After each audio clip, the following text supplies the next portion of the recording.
Hey everyone! In this quick tutorial, I'll show you how to contact PayMaya, now known as Maya, customer support directly from your mobile phone.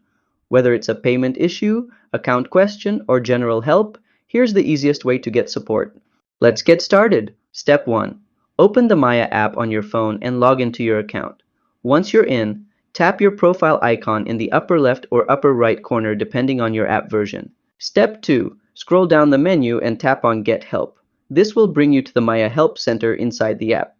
Step 3. Scroll down again until you see Chat with Us and tap it. A chatbot will appear to assist you with your concern. Step 4. Choose the topic that best fits your problem, like payments, account help, or other issues. If needed, you'll be connected to a live support agent. Bonus tip: you can also reach out using these alternatives. Email support@paymaya.com.